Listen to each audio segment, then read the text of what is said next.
Sup nerds and welcome back. So it's been brought to my attention by a few members of the Nerds of the Roundtable that I haven't actually talked on the X-Men casting at D23.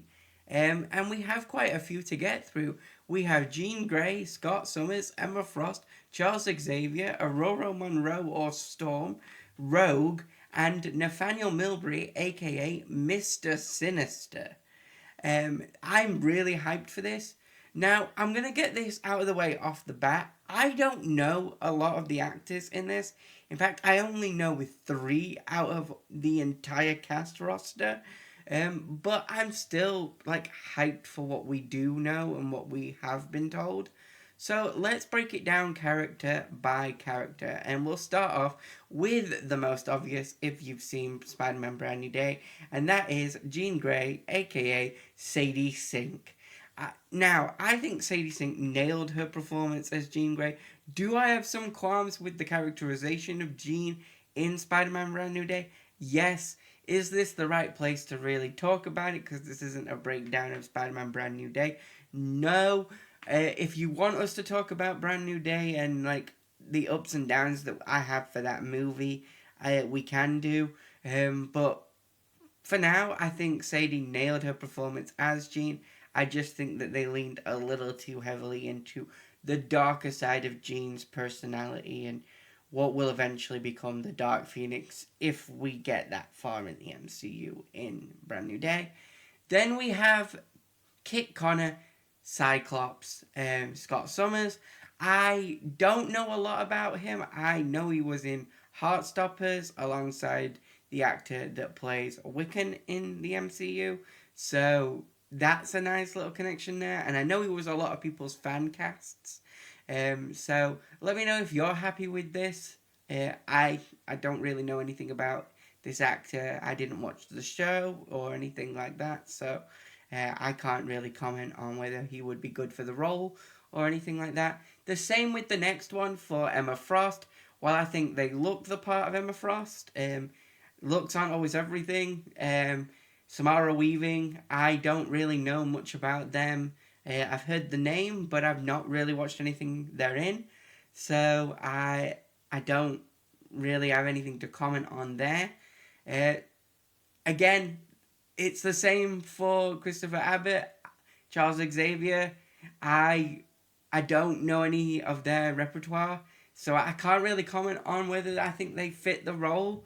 I think looks-wise, give him a shaved head, I think he could fit Charles. Please don't go with the...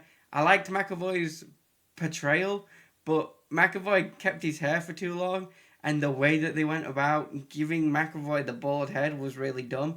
So don't do that, please. That's just my little gripe there. Allow him to be the bald Chuck that we all know, and then I could see him as Charles. But I don't know anything about his acting chops to get to comment on whether he could bring the gravitas that needs to be brought or the nuance that needs to be brought to Charles Xavier, or whether he could step in to the shoes that would be left by McAvoy and Stewart.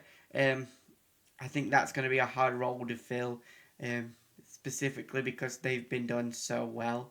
Then we have Maya Benoit as Aurora Monroe or Storm. I know this actress, from what I gather, is more of a theatre actress, so I haven't really seen anything that they're in either. This is why I think I put this video off.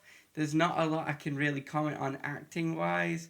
But I think from what I can judge, and I don't really like judging based on appearance, but from what I can judge based on what I've seen from the D23 announcement and fan discussions, I think they could embody this role. I think that they might fit into this role really, really well, and a theatre background does bring that nice gravitas to Storm that you need. She is a goddess after all, so you kind of want that presence there for Aurora, and I think that might be there. Might be why they went with the theatre background.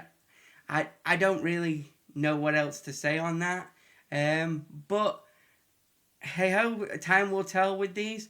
Now we're getting into some actors that I do know. India Navarrete obviously made super famous over the past couple of months by Obsession. I know her more from Superman and Lois, where she played Sarah Cushing, later Sarah Cortez.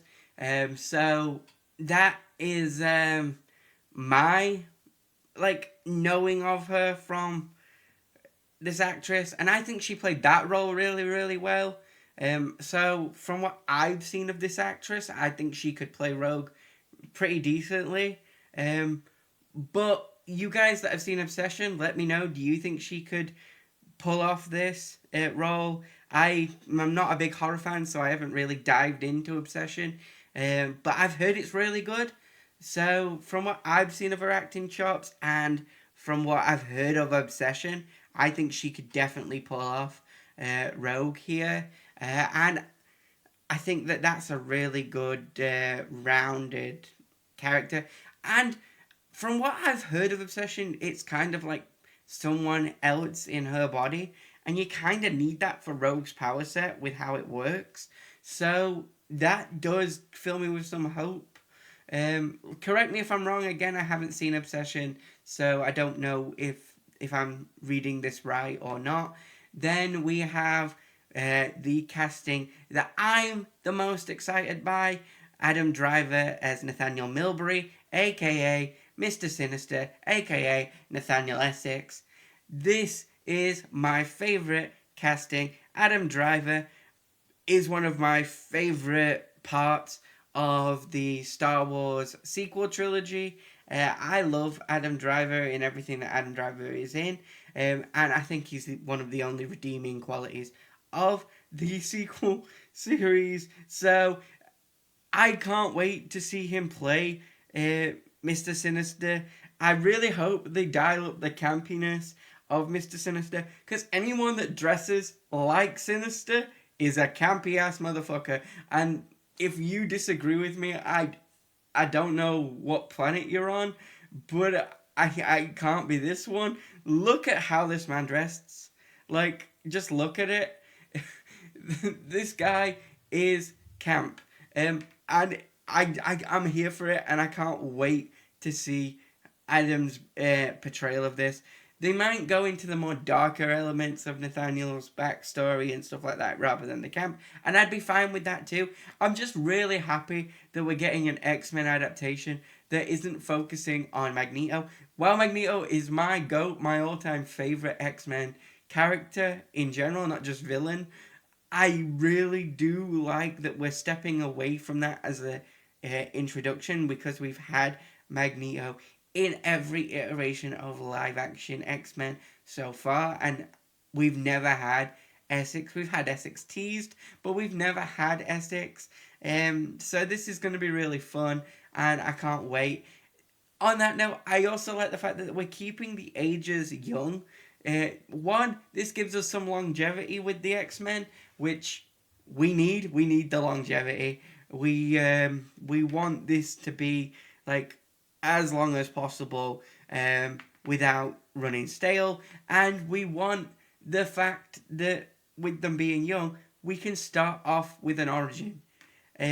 This is going to be great, and I really do like this, and I like how it's coming after the soft reboot of the MCU, so we don't have to go, where have the mutants been this whole time? They're starting to introduce them now, and we can use the soft reboot as a way to, they're starting to pop up. The snap can also be used as, the radiation. They are the children of the atom after all, and all that stuff. So, with that being said, I really do like the castings that we've got. I'm sorry that I couldn't go into more depth. Like I said, I don't know a lot of the actors. It's why I put off the video for as long as I did. But with that being said, let me know in the comments down below what your thoughts are on all these castings, and who your best actor for the role is, and which role you're most excited for. But with that being said, I'm going to call this video to an end, and as always, stay happy, stay healthy, and most of all, stay nerdy.